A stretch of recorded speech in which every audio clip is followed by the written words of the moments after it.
Okay, well, today is November 26th, 2014. I'm Nancy Laine, and we're talking with Daniel Conley again today. Hello, Daniel. How are you? Hey, Nancy. Doing great. Glad to be talking to you. Happy Thanksgiving early. I know tomorrow's Thanksgiving, and we're just doing another Yeah. session here today so we can teach you and all our other listening audience how to choose the right settings for your comfort level, etc., in LinkedIn. And we definitely think it's important to start with this because, well, you'll see what I mean. But to make a long story short, a lot of the people that take our workshop, our LinkedIn workshop at MacDill Air Force Base, a lot of them they come in kind of weird, wary, basically. They're very cynical at first because, you know, a lot of them have been working in anti-terrorism in the Middle East, et cetera, and they have been told their whole lives to stay away from social media of any kind, as far away as possible. And, you know, some of them have very good reason to be very cautious. Okay, so we always start out the class by talking about how they really do have so much control over what people see, etc. And I'm going to show you just how much control you have. And I bet you that a lot of you watching this today, you've never even known this existed, this settings section of your profile. But I'm just going to show you visually here exactly how to get into it. Awesome. You know, right now, of course, I'm logged into my LinkedIn profile. We're looking at Daniel's profile here, but since we're logged in as me, that's the thumbnail. You'll see that's me up here. So to get into your settings, you basically just hover your cursor over the little thumbnail picture there, and you choose Privacy and Settings. You click on it, and it usually makes you sign back in again because it's just another layer of security for you. That's the first place hackers would go if they were trying to mess with your profile. So I'm going to sign back in. And this is what my settings looks like. And I'll just take you on a quick tour here, and then we'll be looking at things more in depth in just a minute. But one thing that's kind of cool about it is it reminds you what date you joined LinkedIn. You know, I just had my 8th year anniversary. It was really cool. So another thing that we're going to be talking about here is how you need to add your different emails that you use to your profile. Now, people are only going to see one, the one that you choose to make public. Like, I don't put my, you know, private email on there. So, you know, in fact, just, you know, I created this email address just for LinkedIn through my Gmail account. So this is where you can change your password. But most importantly, it has these 4 different tabs down here at the bottom. When you open your settings, it automatically opens the profile tab, and all of these things are visible. So we'll talk about these first. And then things that have to do with communications and groups and your account are on different tabs here. But the first thing I want to tell you is that it's real important to go here. I'm not going to do this right now, but I'm going to show you how. You basically just click on that Change Ad link, and then you add every email that you use right now that your friends might know. And here's why you need to do that. Like I said, only one of them is going to be visible. But if you don't do this, and one of your friends invites you to connect using one of the other emails that you don't have associated with your account, what LinkedIn does is they create a duplicate profile for you with that email address. And so there's thousands of people out there that have duplicate profiles, and they don't even know it because they don't search for their own name. And that's exactly how it happened. Yeah, it's real common. Every single class we do, there's several people that find that they do have a duplicate profile. So, I mean, LinkedIn has made it kind of easy now to merge these different profiles. You can just do that. If you do have duplicate profiles, you can do that by going to their help center. And the way you do that, just so you know, is no matter what page you're on, you just scroll down, and this is always at the bottom, the Help Center link there. All you would do is, like, click on Help Center, and there's a little dialog box that comes up that says, like, what do you need help with? And you just type in whatever, like merging duplicate profiles or just duplicate profiles, and then you click search, and they will give you the answer of exactly how you can merge your profiles. or delete one or two of them, whatever. So anyway, that's what I was going to ask is what if you don't want to merge, you just want to delete all of them?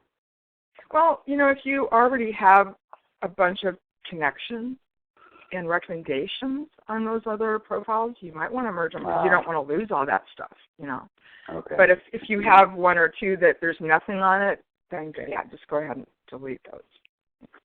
Well, you won't be losing anything. So anyway, that's real important for people to know. So the next thing here that's just, I think, pretty cool to understand how important this is when you click on turn on off your activity broadcast, you see this thing under privacy controls here. That's the first thing I always have people do. Because look at this. See, I have already taken the check out, but there is a check in here automatically. And unless you take it out, every time you make a change to your profile, especially like when you're just building your profile to start with, it's going to send not just a LinkedIn message, but an email to everybody you're connected with, telling them like to congratulate you on your new job or whatever, when maybe all you did was just worked on that position or changed your job title. And so, especially while you're brand new, you definitely want to take that check out, save changes. You can always put the check back in after you've got your profile created and you're real happy with it. It does help, bring more attention to your profile. And that's important because you want a lot of people to see your profile because you want them to invite you to connect. That's the strategy we're going to be ultimately going for here. But anyway, that's the first thing that I would have you do. Here's another one. Select what others see when you view their profile.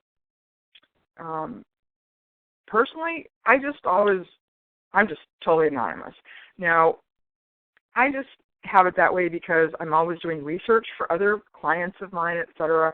I don't necessarily want people to know that I've been looking at their profile because it's not really me looking at their profile. I'm just maybe doing research for somebody else. And I just keep mine anonymous. But you could choose, something that I'll share, and you can see. Now, what I give up for that is I cannot see who has viewed my profile. So, you have to be willing to give that up. It's worth it to me. But, job seekers may not want to be anonymous and give that up. Now, is that a LinkedIn-wide thing? It doesn't matter if you're premium or whatever, like you have to give that up to be anonymous. Everybody has to either choose one or the other.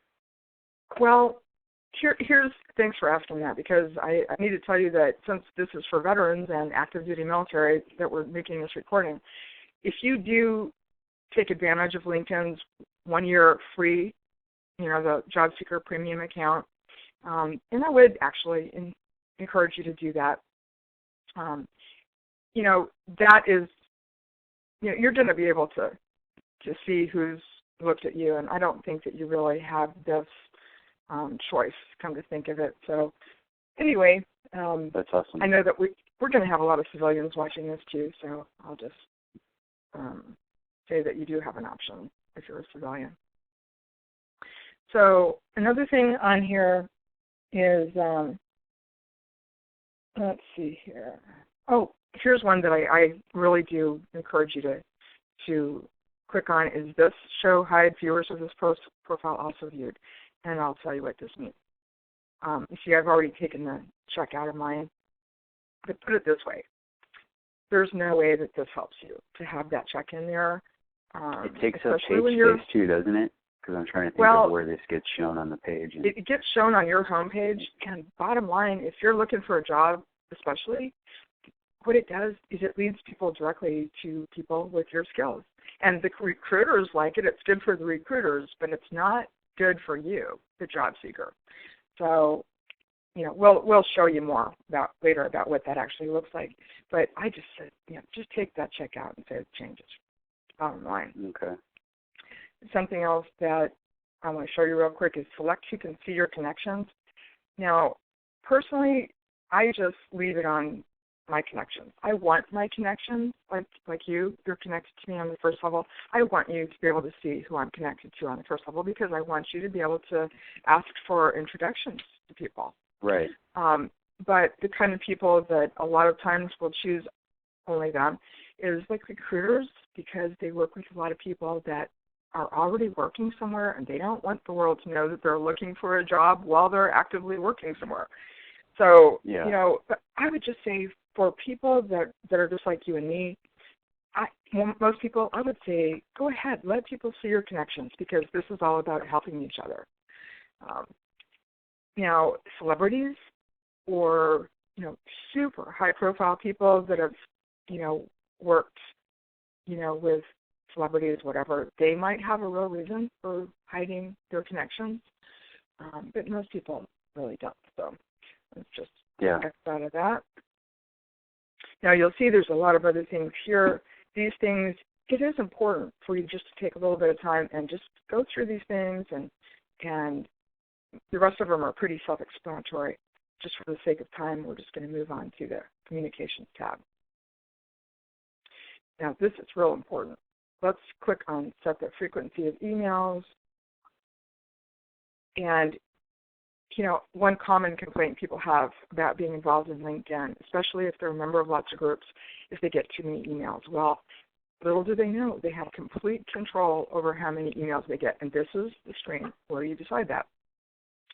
Now, when I click on, for instance, messages from other members, you see how I don't want emails every time somebody invites me to connect. I'll go to my inbox on LinkedIn and see that. I don't want an email too. That's what this is all about. And I don't want an email every time somebody invites me to join a group. But I do want an email sent to me every time somebody like you, one of my connections, sends me a message inside of LinkedIn. I do want that. So that's why I choose that. And I do want an email every time one of my connections asks me to introduce them to somebody.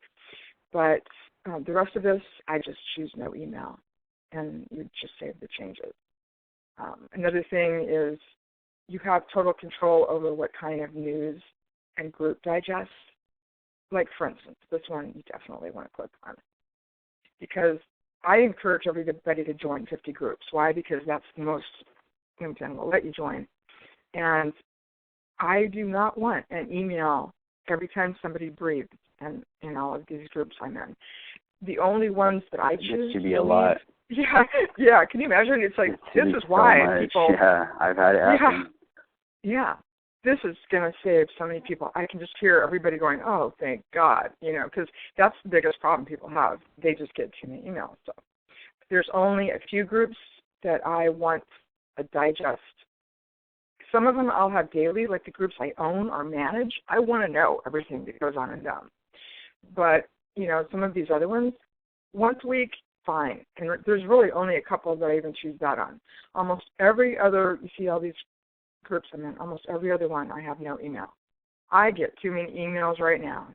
I think there's a lot of people out there that feel the same way. So one thing I do want to caution you is once you set all these things, you better scroll down to the bottom and save the changes right there, or it won't take. You'll have to do it all over again. So I'll let you decide on these other ones how many emails you want to get for these other things, but those are just a couple of things I know you'll want to know about. I'm going to hit the back button, go back to settings, and click on communications again. Okay, so we've set the frequency of emails, and we can also choose the types of messages we're willing to receive. So you can just check which ones you want here. And also you're given this blank here where you want to definitely put your contact information, by the way. Don't put your home phone number, but, like this is my cell phone number, and it's okay if people call me. It's my business line, And I do want to have my LinkedIn email address here. You want to make it easy for people to contact you, especially recruiters. They are always in a hurry, and they're always, I train recruiters, and so I know how they feel about this. What drives them nuts is when they finally find somebody they really want to hire, they can't find any contact information. You can't believe how common it is for people to not even put their email and phone number on their profile. So one thing you can do, though, see how I've put a little space here, like for my email address? This is just a little tip for you if you want to put a space before and after the @ sign. When robots go through and scrape emails just to try to build somebody's newsletter list, which is just happening way too much these days, it won't work, because I've had them separated. Now, a human being will know that they need to close that gap, so that's just one thing you can do to try to reduce the amount of spam you're going to get. I mean, hey, you're going to get a little spam. There's just no way to avoid it that I've found. But you might also want to give people a quick idea of how you feel about connecting with people and who you want to connect with and how you prefer to be approached. For instance, I always want somebody to send me a personal message because I get so many invitations to connect. It's really hard for me. I don't have time, to spend a lot of time on each person to see why I want to connect with them. I need them to tell me right out. So anyway, after you do that, you just save the changes. And here's something else that people find very helpful, especially the people that really are not all that comfortable with the idea of being on a social network at all. This one here, select who can send you invitations, will really help you. You can lock this down, as tight as you want. Now, you could make it to where people have to know your email address to invite you to connect, or only people, only your contacts that you've imported. I don't suggest that unless you just really have a real need to have a high level of privacy to protect your family, whatever, then of course you want to do that. But normally I would just encourage you, especially while you're just starting to build your professional network, I would encourage you to go ahead and just leave it on anyone on LinkedIn. This is just saying they can invite you to connect. It does not say that you're going to necessarily accept, but at least they can invite you, and you have the choice. So just save the changes there and X that out. So I'll let you decide on the rest of these. And let's just go to Groups tab. Now, this is something that's really cool because, like I said, I am going to encourage you to join 50 groups. Why? Think about it. As soon as you join a group, all of the people in that group are in your extended network automatically. Now, it does not mean that they're first level connected or second or third level, but they're in your what they call your extended network, and at least it makes you slightly visible to way more people. So this is going to be real important. You want to select your group display order, and I'll show you why. You see, I'm in all these groups, but there's really only a few groups that you're going to have time to participate in. I would say 6 groups. You want to decide which ones you really think you're going to be hanging out in the most, and then you just click these little arrows until the name of the group you're going to be in most. The groups you're going to be in most are at the top. Like, for instance, this is our group, Project Transition USA, and we do just welcome all transitioning veterans and active duty military to join our group because this is how we can introduce you to recruiters you need to meet, to other people you need to meet. So that's number 1 on my list. And these other groups here, these are groups that I'm very active in or that I actually manage. And after you do set the order, remember, you've got to scroll down to the bottom and save the changes, or it will not take. Once I did that and I forgot to save the changes, I had to go back and do it all over again. So anyway, that's important. I'm going to go back now. I know I'm kind of going through this kind of quick, but I'm doing this just because, if this is going to be recorded, you will be able to watch this again. So, okay, so we were in the Groups tab, and let's see here. This has pretty much already been covered about,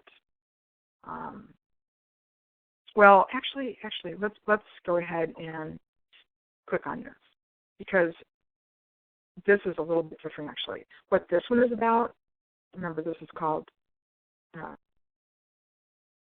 set the frequency of your group emails. This is about what happens in the group, how often you want to be notified, and if you want to be notified by email. So be sure you do that. And let's see here. I would take a look at this. Look at this. This is about data sharing with third-party applications. Just so you know, they automatically have a check-in here. If you don't want your data being, shared with third-party applications, you want to take that check out. Sometimes you have to use that for applications, though. Or yeah. Like if you're going to connect your LinkedIn profile through another job application or something. Yeah, you're right. Some apps you have to have that on, but I would make them force me. So yeah, right. So okay. Now the final tab is your account, and you can manage your advertising preferences. Like, I take this check out. I'll let you read that later and decide, yourself.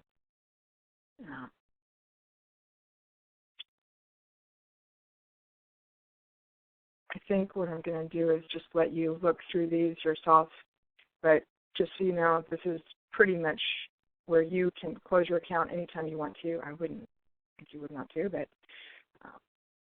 this is kind of interesting. Request. Yeah. You can change your password from this place. You can change your phone number or email addresses from here. This is kind of interesting. It's a new thing. It's called Request an Archive of Your Data. And wow. I recently did this. It's brand new. And, just so you know, this is proof. Everything you do on LinkedIn is being recorded somewhere. And so it's kind of interesting to request an archive and see what is being recorded. Wow, that's pretty cool. Yeah, it is. So, all right. Well, that's all we're going to be doing here now. I'm going to show you, for instance, remember this thing about select your group display order? I'm going to show you visibly why that's so helpful. When you go to see the groups that you're in, the way you get there, just so you know, is you have your cursor hovered over interest and you choose groups. This is going to be the groups you're already a member of. You click here, and I'll just show you here. Now you see, remember I told you there's only about 6 groups that I would really say you're going to actually have the time to really participate in a lot. And because I chose this one to be my first, they're all right there. And I hang out in groups a lot, and I'm going to encourage you to do that too, because a lot of people get jobs just from that. And this way I don't have to hunt, because see, look at this. If I hadn't chosen the order, what it would be is I would have to look through all of these groups to find the one that I wanted to go to, and it just, they're in alphabetical order, but I don't want to have to go through that, and I don't want you to either. So that's why it helps you do that. Now, you'll notice here it says 71 groups I'm in. I don't want you to get confused, because remember I told you could only be in 50 groups. The reason mine says 71 is because I'm in a lot of subgroups. And subgroups, you can be as many as you want to, but only 50 main groups. Okay, so. All right. Subgroup is, what's a subgroup? Can you go over that real quickly? Sure. For instance, I'll just show you real quick. I know you're a member of our Project Transition USA group, but let me just show you. Once people join our group, if they scroll down on the right, you're going to see our subgroups. And if you click this, we have a bunch of them. I think there's like 17 of them.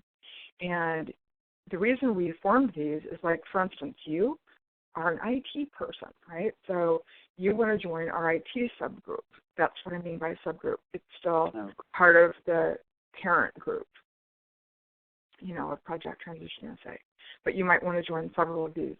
Like, we have a voting group. It's just basically a way to be easy to find by people that are looking for your particular specialty, because we want to make it real easy, for instance, for recruiters to find our IT people. Like, I'm just going to click on here and show you. When you're a member of a subgroup, the top of it looks like this. It's a subgroup of Project Transition USA, this IT group. That's really cool. We have 65 members right now, yeah. So this is just, a way that you can get to know the other IT people. You definitely want to start networking with a lot of other IT people because not everybody's interested in the same field or companies, and you can trade leads, on job openings that you see. So, okay, so I'm going to just say that has been our discussion on setting your settings in LinkedIn. Was anything in particular a question you wanted to ask about that, Daniel? No, I think you covered a lot, and I'm still kind of digesting all of that, and that was really awesome. Yeah, so this is what it looks like. Again, just as a quick review, you just hover your cursor over your picture in the corner, choose privacy and settings. So that's the lesson on settings. And I just say let's bring this to a close right now. Daniel, thanks so much for coming along for the ride and helping us help other vets. So really appreciate it. Thanks so much, Nancy. And we will meet up with you later for another lesson. Thanks, everybody. All right, thanks, Nancy. See you later. All right. Bye-bye. Bye-bye.